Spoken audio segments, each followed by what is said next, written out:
sits the communications module, which carries the satellite's complex electronic payload.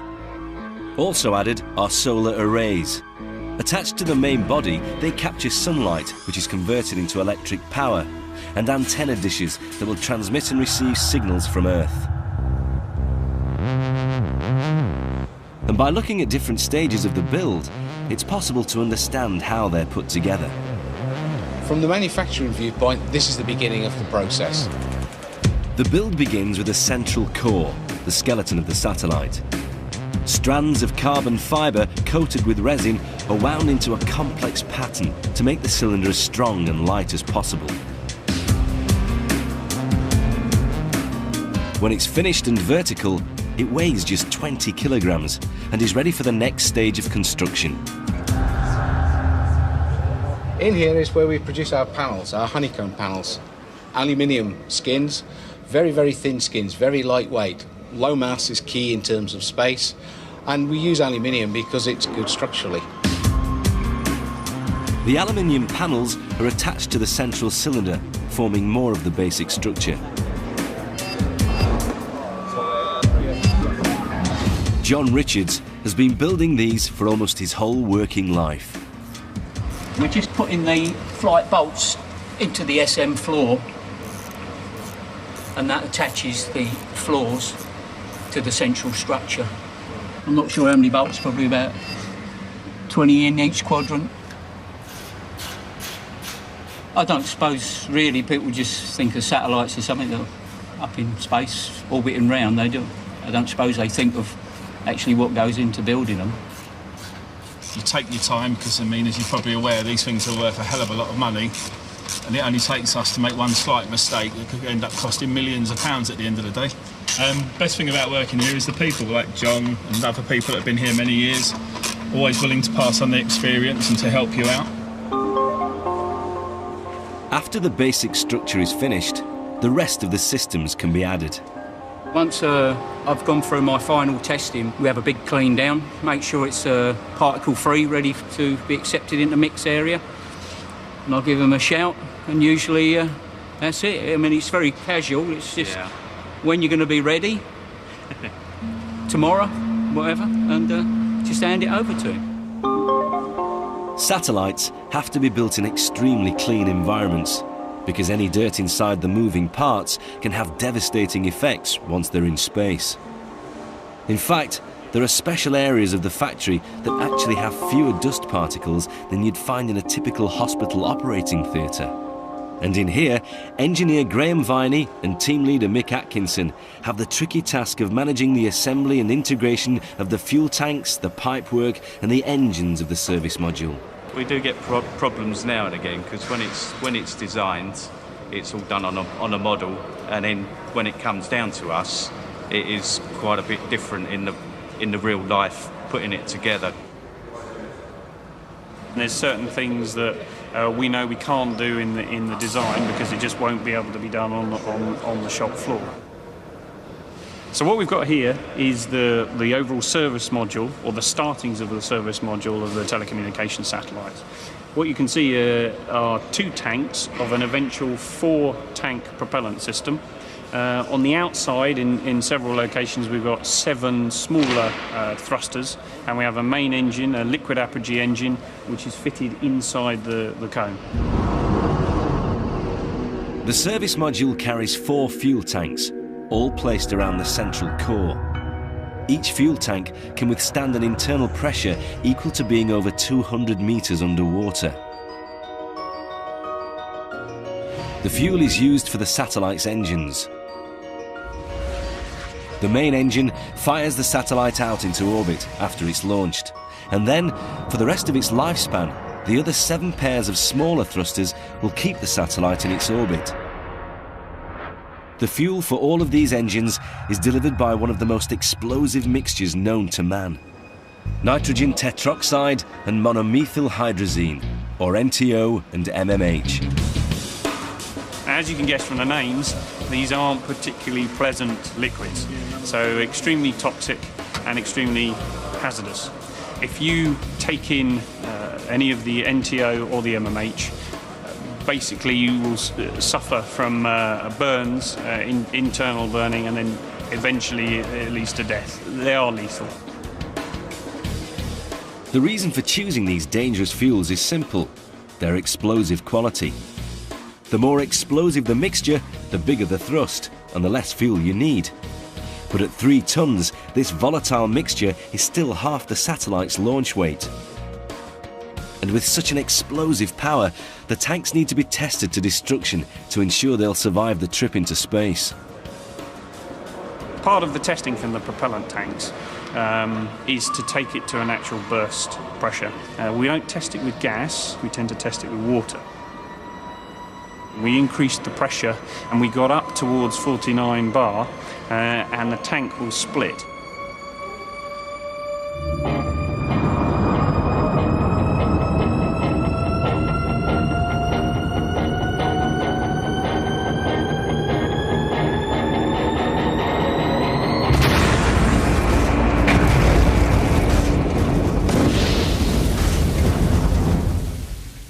Although the tanks won't be filled with fuel until just before the launch, it's still delicate work fitting them. We're just about to install the 3rd propellant tank into the structure. 2 are already installed. This is the 3rd one. It is quite tricky, yeah. And it's worth a lot of money, of course, as well. About the price of a good house, actually, yeah. The propellant tanks are built from titanium because the metal doesn't react with the fuel in any way.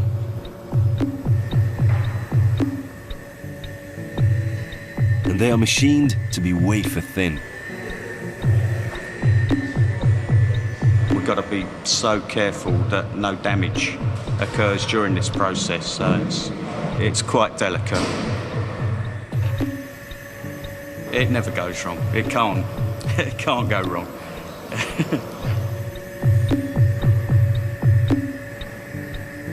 Yeah, it's quite a big operation in the tasks that we perform, so it's good to get it out of the way. We've got it off to a T now, and hopefully tomorrow we'll be putting the other tank in. It's the end of a successful day, and so with the tanks fitted, the next stage of the build will be adding the engines.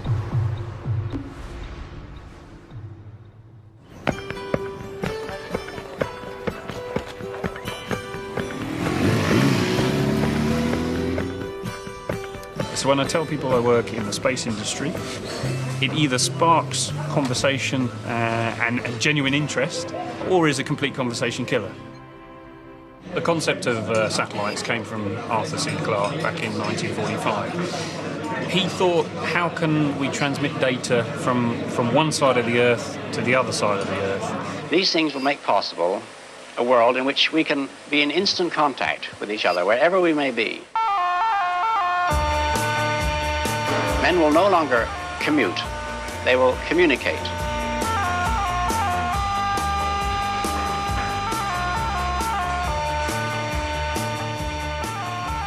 With the launch of Telstar in 1962, transmitting sound and vision across continents and oceans became a reality. They have acquired the Telstar, and Captain Booth puts his thumb up, and there is the picture direct from Telstar. This is the sort of image and the sort of sound on which, in fact, the future of intercontinental telecommunications via space vehicles is built. If you threw something at the horizon, it would just fall and drop. If you threw it hard enough, you could probably throw it past the horizon, and where would it drop to? Well, it would continuously drop. And that's what we're talking about when you have enough energy to throw a rock or whatever it is to the horizon, but you throw it hard enough that it then continuously falls. Then you're in orbit. For a satellite to stay in the same place in the sky, it has to travel at the same rate as the Earth spins, once every 24 hours. This is called geostationary orbit, and it can only be achieved at 35,786 kilometers above the equator. Any closer to the Earth, and the satellite orbits too fast. Any further away, and it's too slow. And that's why in the UK, all TV dishes point at 29 degrees above the horizon. They are all receiving a signal from one particular satellite that never moves in relation to our homes. Microwaves won't work around the curvature of the Earth. You need to be able to see the point that you're transmitting to or receiving from. The satellite receives and transmits signals through large antenna dishes that fold out from its main body. But they're very different from the dishes we see outside our homes. They have carbon fibre skins bonded onto a Kevlar honeycomb core. But there's another, more important difference. They don't have a smooth surface. The customers will specify a coverage. That coverage will be to maximise access to the population and the service area. So for the one which we're looking at here, which is over Europe, we're looking at the landmass of Europe. So the more we can do to suppress the unwanted power over the sea, the more we can put it where they're going to get their revenue from. What we see in the sort of top right corner is what we're actually doing to the reflector. So we're slowly manipulating the reflector surface very subtly, in tens of millimetres, to actually produce a highly concentrated area over Europe. Shaping the reflectors in this way focuses the signal better. And this is critical because the power they transmit back to Earth is astonishingly small. The power that we're transmitting for each channel is equivalent to a 100-watt light bulb. And that 100-watt light bulb is at 22,000 miles away from the surface of the Earth. This is quite amazing technology, really.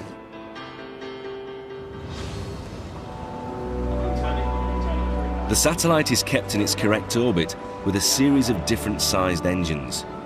But given it weighs around 6 tons, it doesn't need the engines you may think.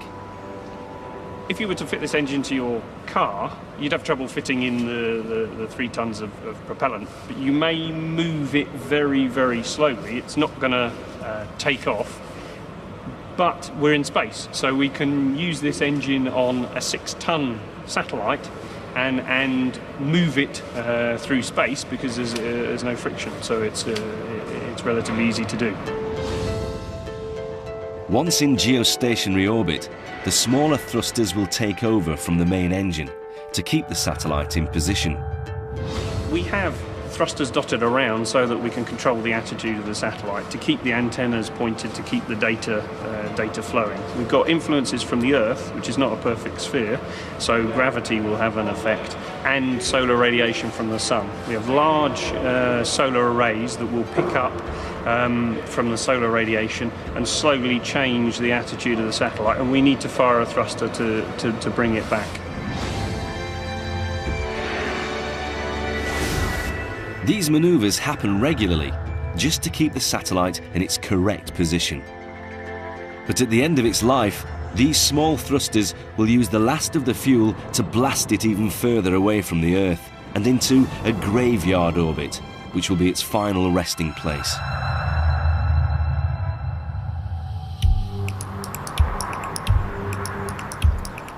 Whilst all the structural components for the satellite are built in Stevenage, the communications module is built in the company's other UK site at Portsmouth. Portsmouth's history is well known, of course, for the maritime aspects of Portsmouth, but actually for a long time, maybe associated with that, there's been a capability in defence electronics. More than 50 years this site has been here, and over the last 20 years we've seen this shift from defence electronics to, well, space. It's here that the electronic components that form the communications module are made and fitted. I don't think we talk about the space activities very much here. I don't know whether it was because it started off being defence oriented and therefore quite secret, and whether that's sort of part of the culture, but nevertheless people in this area don't normally associate it. Even the ones that live here don't know that we make sophisticated satellites. Over 12 months, thousands of individual electronic components will be designed, built and fitted to the structure. And their reliability is critical. Failure in space is not an option. Customers spend $150 million buying a satellite, and if something goes wrong, they are not happy and they don't come back to you again.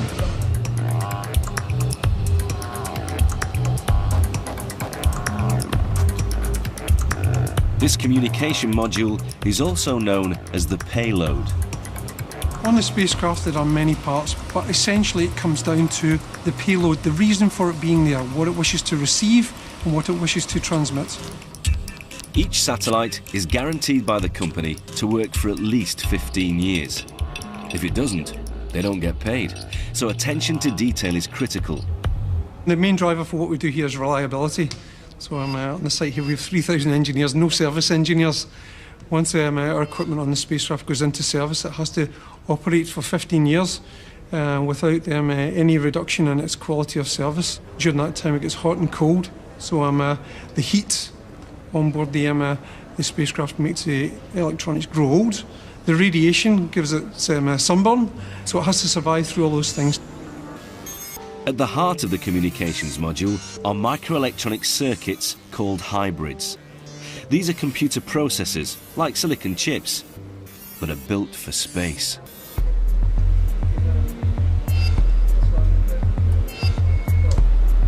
The circuits are printed onto gallium arsenide, a semiconductor, and bonded onto a ceramic tile. Then they're connected with gold wire. I'm placing a 1 thou gold wire onto substrate using a combination of heat, pressure and vibration. Each satellite is made up of around 20 kilograms of pure gold. It's 99.9% pure gold. So yeah, it's good stuff. Only the best. Pure gold is stable, doesn't degrade, and is an excellent conductor of both heat and electricity. I was only 18 when I first did wire bonding, so I suppose I was quite adaptable to it. Even though I've got quite chubby fingers, I quite like doing delicate work, so I haven't tried embroidery yet though.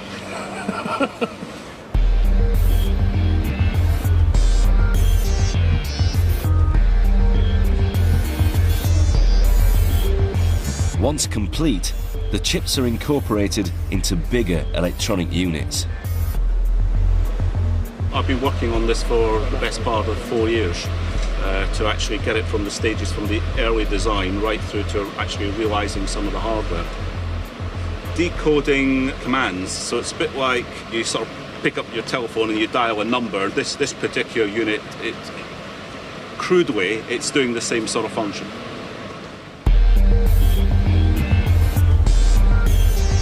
Then the components are tested again and again and again. We've got about 8,000 test steps on this particular unit on its own. So end to end, it's probably something like around about 2 to 3 months, I would think. But certainly on the design side, you know, you're very conscious that this actually is going to be up there for 15 years, and that's quite at the fore of your mind, you know, in terms of everything you do. Well, certainly is in my mind, anyway.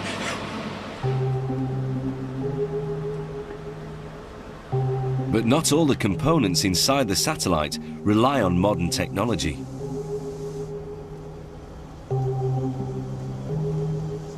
I've worked in this building for about 12 years, but I've been engaged on crystal growth for the last 42 years. Morning, Mike. Morning. A huge problem for satellite communication is interference.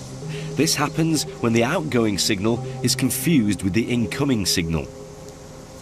This problem can be prevented by quartz crystals built into devices called resonators. You can look on the quartz resonator as the beating heart. If the heart stops, the patient dies. And similarly with a satellite, if the quartz crystal stops oscillating, the satellite will die. Oscillating crystals are used to control all the frequencies the satellite transmits. And the quality of the crystal is critical, because if there's any impurity, they won't work. This is a block of natural quartz that we purchased from a small company that uses quartz for crystal balls. Probably something like that would set you back somewhere between 10 and £20,000. OK, Mike, you bring in the crane. Because Derek needs to ensure the crystal quality and supply, he originally used purchased crystals to provide seeds from which he grows his own.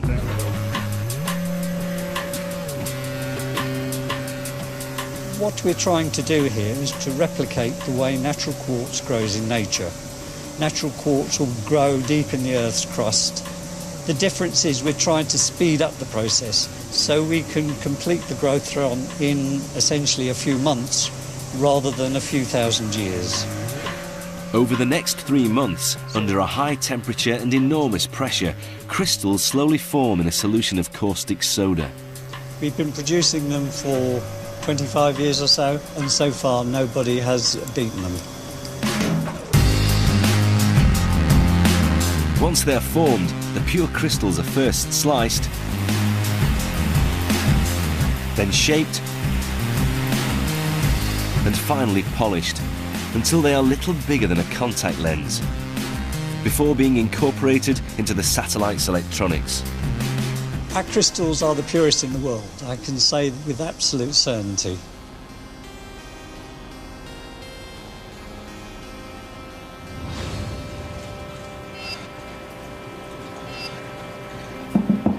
Once all the electronic sections have been made, they need to undergo a series of tests before being attached to the communications module. My name's Gary Stankham. I've worked in vibration test and mechanical test at Astrium for 15 years now. I'm just going to do a little bit of taping down to tidy it up, and then we'll be ready. OK. This test is to check they will survive the extreme physical impact of the satellite's launch.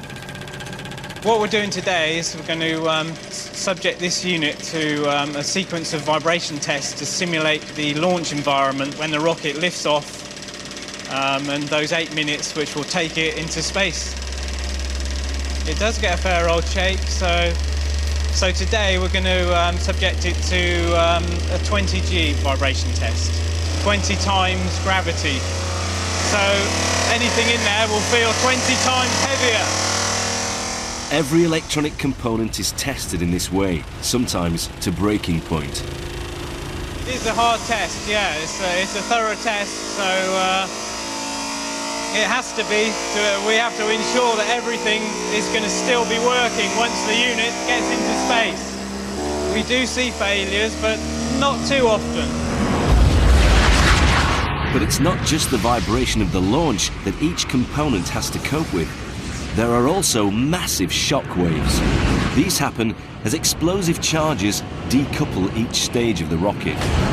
From the solid boosters, the satellite housing and main engine, through to the deployment of the satellite itself. These are quite substantial shock waves, so they need to be tested for.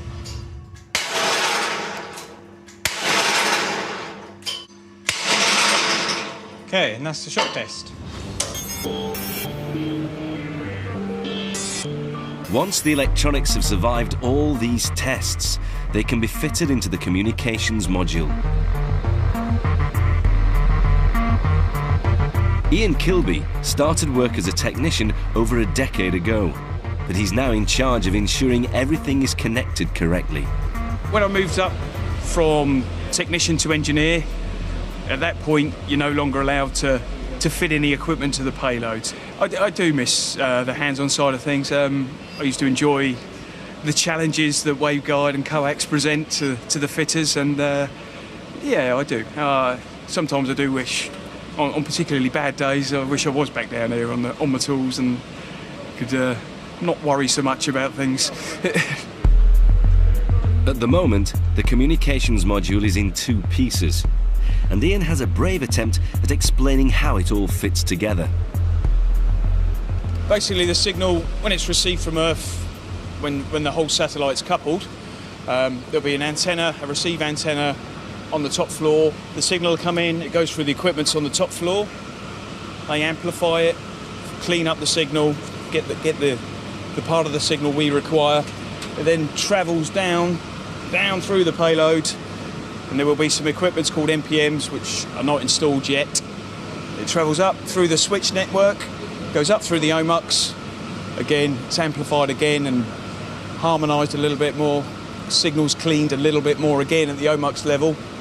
And then basically it comes back to the top floor, to a feed horn, to the reflector, and then back to Earth. Ian's idiot guide to a payload. Modern telecom satellites can now transmit over 300 digital channels simultaneously. But just 20 years ago, they could only cope with 10 analog TV channels. And their speed of transmission, or lack of it, was apparent to everyone.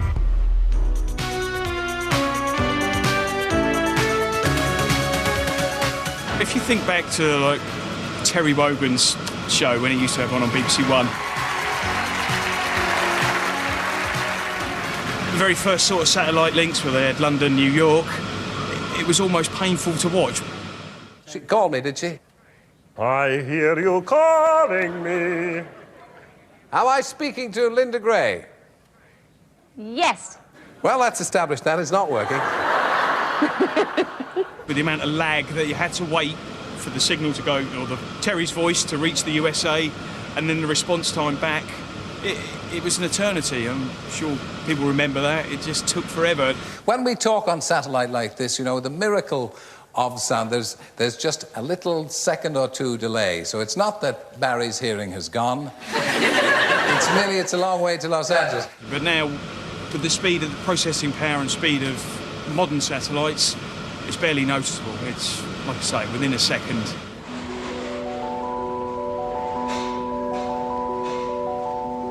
Once all the electronic equipment is fixed, the side panels and the central structure are joined together to form the complete communications module. These are some of the most delicate parts of the satellite.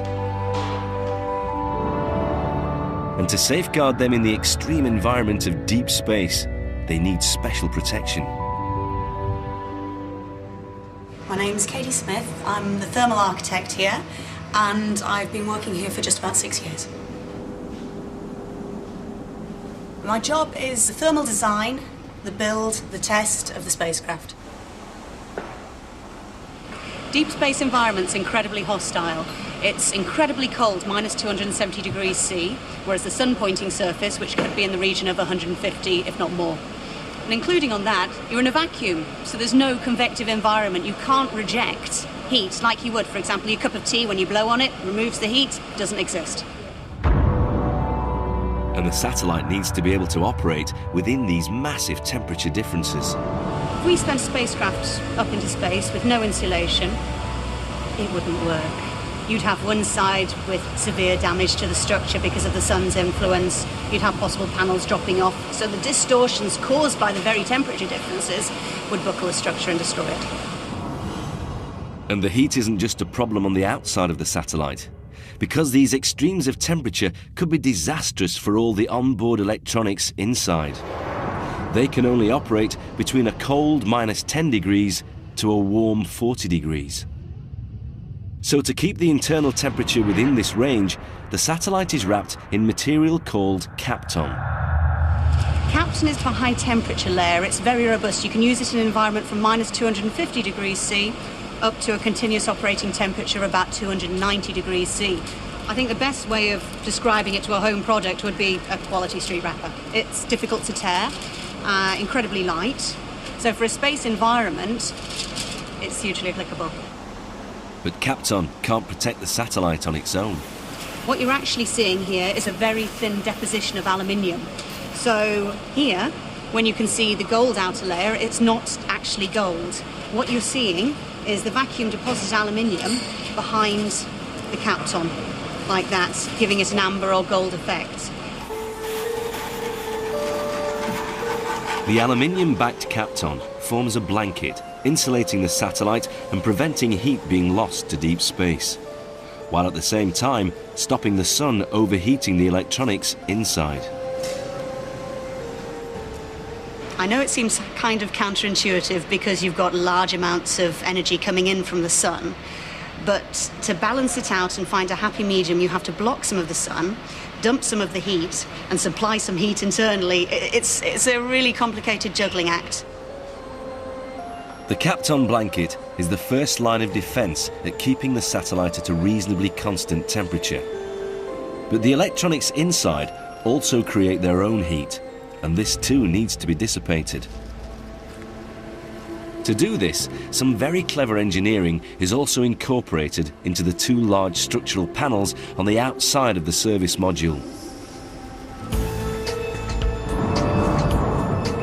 A complex matrix of pipes act as massive radiators, dumping heat generated by the electronics and keeping the internal temperature constant.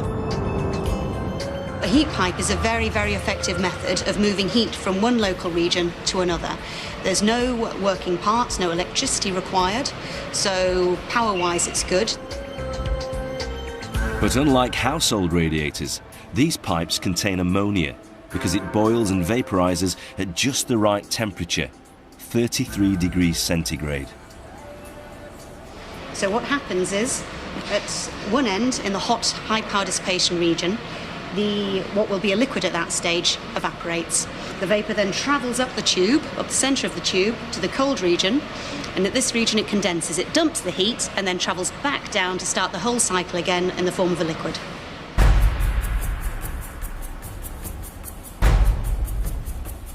There is one final line of defence, which is also crucial in reflecting heat away from the satellite. And it's all down to this team. I know it sounds very cheesy, but it's a satisfaction of knowing that you're actually contributing to mankind. To see that power that comes in with no mirrors on it whatsoever, and then when it goes out, it looks beautiful, all polished up. Yeah, definitely. And you know it's serving a purpose up there to protect the spacecraft. You stand back and look at it and go, wow, look at that. A thin silver surface of mirrors will reflect the sun's rays away from the satellite, and is its last form of heat defence. These are 100 microns thick, so they are very thin. It's about as thick as a human hair. We have sheets of 198 mirrors at a time, so they're very fragile. The glass the mirrors are made of also helps to emit heat away from its core. Just want to feather that end in.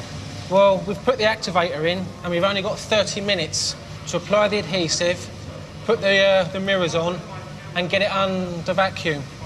So it is a bit of a rush. It's 8 hours of prep for 30 minutes of organised chaos. The surface that you can see is 99% silver. It's pure silver. And the back surface, the darker side, is nickel and chrome, which is called nichrome. And that is there purely to stop the silver from oxidising. If you remember, if you can think back to your grandmother's silver dinner service, when it goes black, these will go black, and they don't become reflective. That's it, we're done. In Portsmouth, Ian Kilby is putting the communications module through its final checks in a special room called an anechoic chamber. We're firing some microwaves at the payload to see if there are any leaks in any of our coaxial connections.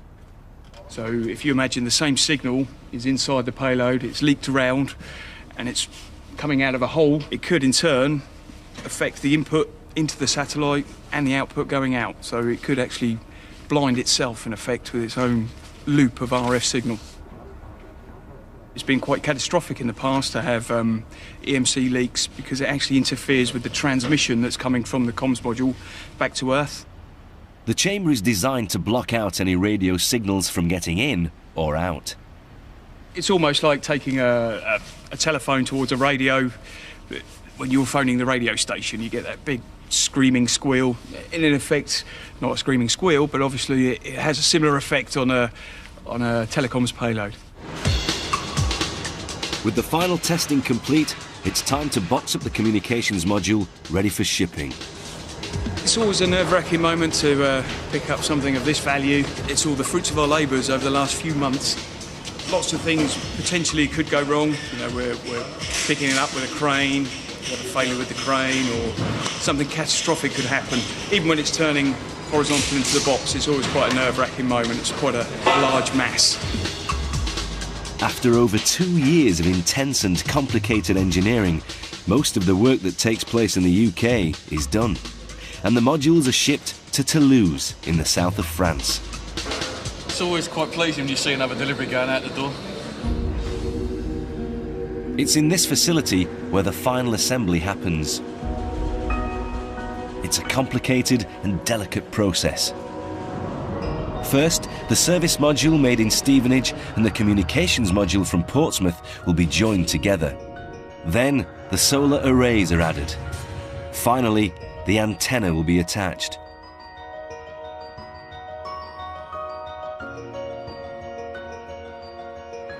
Graham Viney has escorted the service module to Toulouse. But luckily for him, it's his French colleague Pascal Gaudin who's in charge. This phase is key for Pascal. He's responsible for the integration here. For me, you can probably tell I'm a little more relaxed, but I understand what Pascal's going through, but it's not me. So. Here, at that point, we have a few millimeters really tolerance. That's all. We are all feeling a bit nervous about this because we have to look at all the proximities between the two structures, and spacecraft is never the same. So each time there are some surprises. So we have to be very careful about this operation. After 6 hours careful work, the two British-built modules are successfully coupled, and the main body of the satellite is complete. Yeah, I think more relaxed. We passed the most critical phase of this operation. Now we still have to fit all together the different interfaces which are on different levels. But so far it's a good a success. Yeah, this coupling is a success. Completing the satellite in Toulouse will take another 7 months of dedicated work.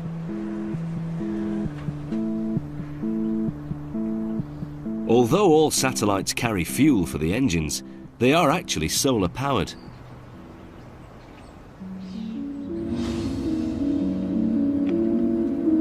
My name is Ludwig Grandl. I am the manager for the Center of Competence of Astrium Solar Arrays here in Germany. For the last 40 years, the main centre for solar array production in Europe has been this factory. The satellite will have over 20,000 individual solar cells, each helping to generate the electricity needed to power the electronic systems. What you can see here, that's a typical solar array for our Eurostar programs. One wing, as we see it here, completed with a mechanism, is around 130 kilograms. Though on a satellite we have 2 of them. Each array is 20 meters long, and yet their combined total weight is the equivalent of just 3 average-sized men. The arrays are folded against the satellite structure for the launch, but once in space, they gently unfold using a system of springs and wires. Let me say we are extreme reliable in this way, and we never lost function of one of our solar arrays for whatever reasons. The solar arrays are dependent on a drive mechanism. This allows them to move and always face the sun. And this machine has been designed and built back in the UK by Bob and his team. This is one of the key critical elements in the spacecraft, so it has to operate every day for 15 years. If we lose this, we lose power into the spacecraft. That causes the mission failure. This mechanism is one of the most critical components of the whole satellite, It has to move the solar arrays to face the sun every second of every day for its entire 15-year lifetime. Because if it doesn't, the satellite will lose power. This provides two functions. It provides the power transfer from the arrays, and then it also enables the arrays to track the sun by rotating it one cycle per day. This is the spacecraft. These are the arrays. So they sit in here, holding the arrays. And if you imagine my fist as the Earth and the camera perhaps as the sun, then as the Earth rotates and the spacecraft rotates, you'll see that if you don't rotate the array to track the sun, then you don't get the power. So we have to rotate as this spacecraft sits in geostationary orbit above the equator, moving around the Earth. We have to rotate these so they're always facing the sun. There's a very, very high pleasure in engineering, in getting something right. The fact that you can actually see something which was, in effect, something in somebody's imagination turn into reality, and for it then to be successful, is a tremendous kick. It really is.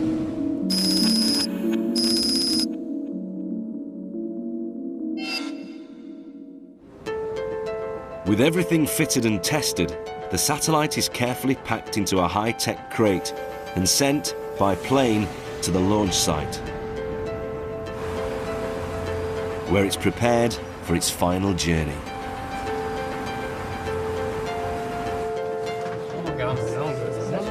It's a tense time for the whole team.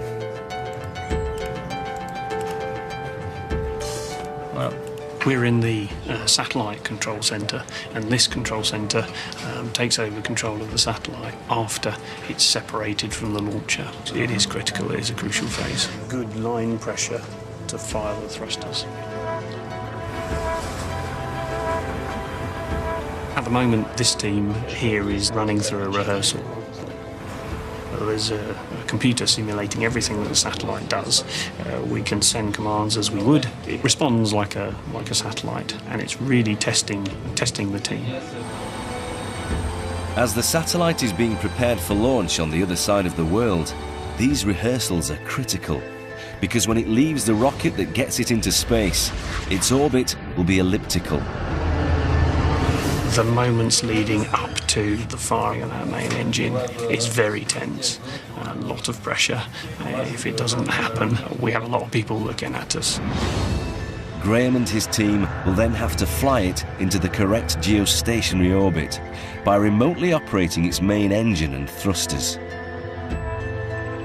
Each burn will take up to 90 minutes, but overall, the procedure will take 2 weeks and use half of the available fuel. Every time we circularise the orbit of a satellite, there's something about those 2 weeks where something will challenge us.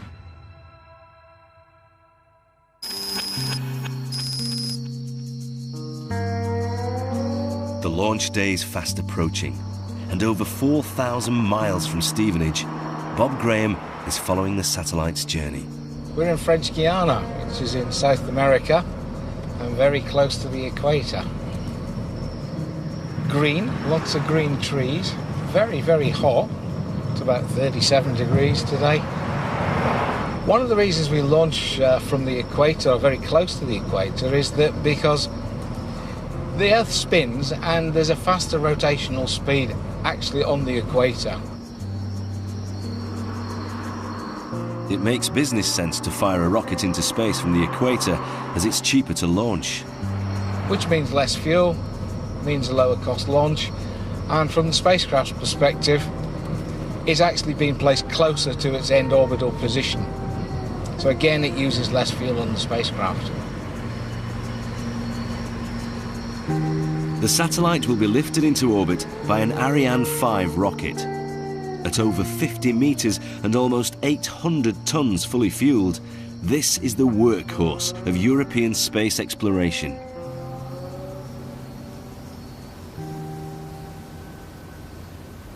Our satellite is right at the top of the launch vehicle. You can see the fairing at the top, the curved part. It's literally sitting right inside there. Watching the launch has a special resonance for Bob. I've worked in the space industry for nearly 30 years. Never seen a launch in my whole career. Never. To be so close is a really incredible and moving moment, because a lot of people do not actually get to witness this. I feel terribly privileged that I'm here, and I would see myself as a representative of people who've actually contributed to the delivery and the success of this spacecraft. You're talking about 30 million horsepower at launch. So the thrust when this vehicle takes off is about the equivalent of 12 A380 Airbuses taking off. This is a pretty rough ride for the satellite, and that's what all the design and everything is about. We have to make sure it survives this phase, and then it can go into operation. So it's, yes, this is the bit where we all get that little bit of butterflies in the stomach, which is saying, I hope this goes all right. Maybe even some sweaty palms. Let's wait and see.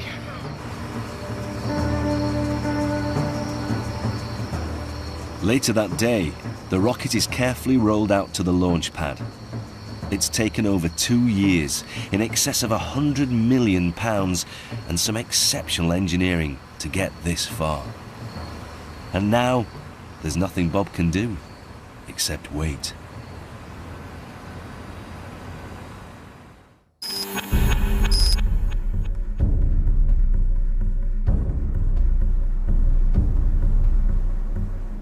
Launch day, and on schedule, the automatic countdown commences.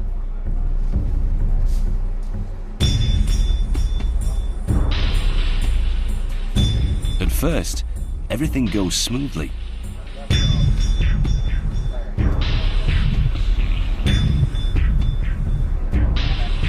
But at just 1 minute and 47 seconds before ignition, the countdown stops. The window is now opened and there's now a hold. There's obviously some problem somewhere which they're checking. They're going back to restart the 7-minute countdown. So we will see how it goes from here. That bit of butterflies, is it going to go? Is it going to go? And is it going to be as they say it is, in terms of the light, the noise, and yeah. So let's see. As night falls, it's apparent that the technical issues are more serious than first thought. And after an hour of waiting, the launch is cancelled.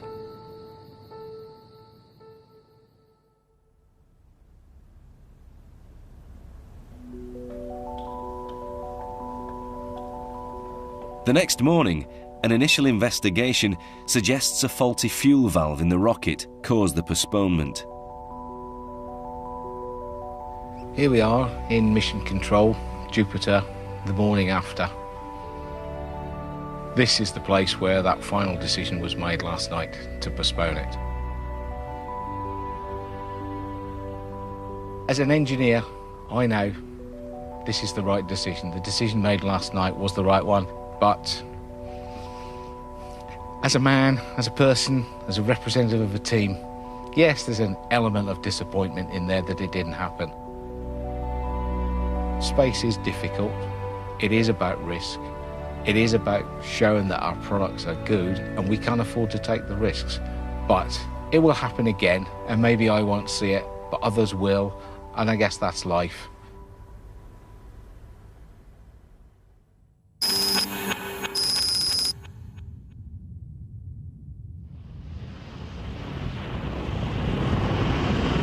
And finally, the satellite was successfully launched.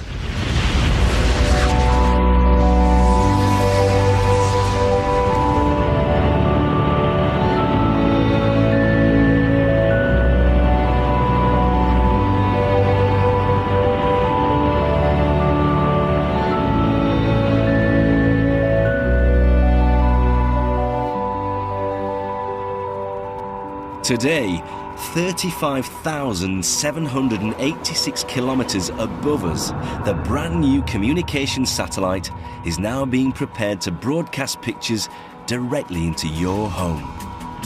So keep watching the skies. From sketch to structure, see how designs come to life by visiting bbc.co.uk/how-to-build and follow the links to the Open University.